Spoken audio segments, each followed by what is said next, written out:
So what we're facing right now is a significant housing shortage in the city of Atlanta. And there are projections by the Atlanta Regional Commission that our population is set to double in the next 20 to 25 years. Finley Cottages is both a passion project but a really important pilot to show how we can deliver workforce housing without a rezoning, without subsidy. And when I say without subsidy, what I mean is that this is a project that is not getting grant funding or federal funding or other types of city funding to provide workforce housing. It's really important because while those funds help deliver workforce housing, they also put a lot of strings attached and provide a lot of compliance costs, which really raises the cost of delivering housing. There are projections that we need about 10,000 housing units at 30% area median income levels, right? The lowest income people among us. Over the last 3 to 4 years, the city has produced 150. So what I see is projects like the Finley providing a solution, a real, tangible, built solution already that's being piloted. I would argue that we're headed towards a housing crisis, but for solutions like the Finley. We're looking at ways to use the zoning we have in Atlanta to provide more housing options by pushing and using every effort line of the code to get more housing choices. You know, when you have over 75% of the land in Atlanta, like most major cities, are constrained to single family zoning, we've got to find solutions to get more housing production, more attainable housing production out of that land. Part of Finley Street Cottages is the diversity of living arrangements that it can provide for. And you've got 1, 2s, and 3 bedrooms. You've got guest suites attached to the main unit. You've got main units with multiple different housing types within that one unit.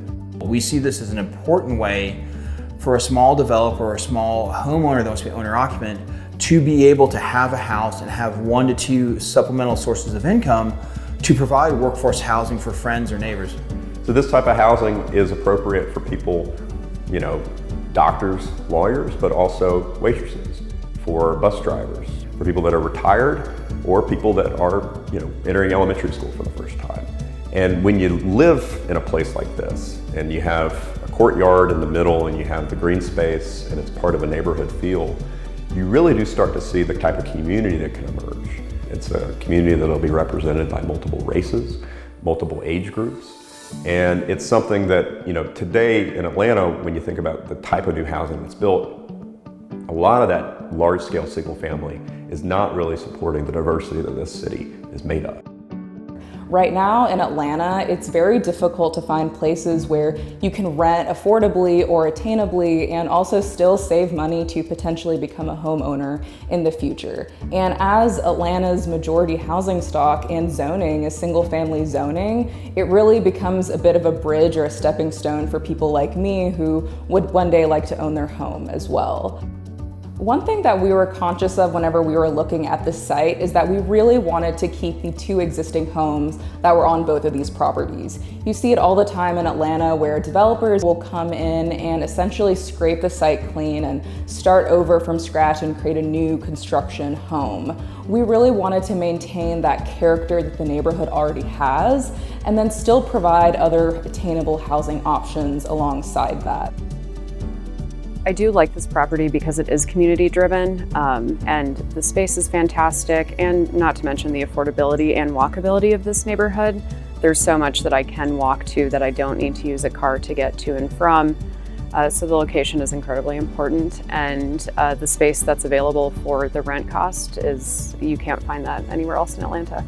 So many officials know that this is good and they want it, but when it comes time to take a vote, they need political cover. They need you to show up and say, yes, I want this.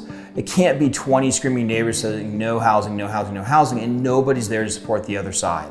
That backup comes in the form of showing up and casting your vote and having your voice heard at every step in the process.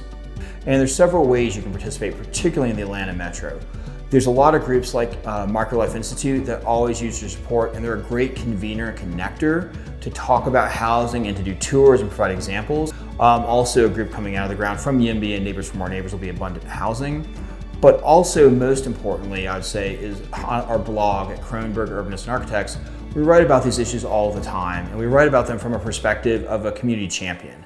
somebody advocating for better options for their community. And we really work hard to demystify the barriers and math behind more housing choices so you can be more educated about the roadblocks and opportunities to provide more options in your place in your communities.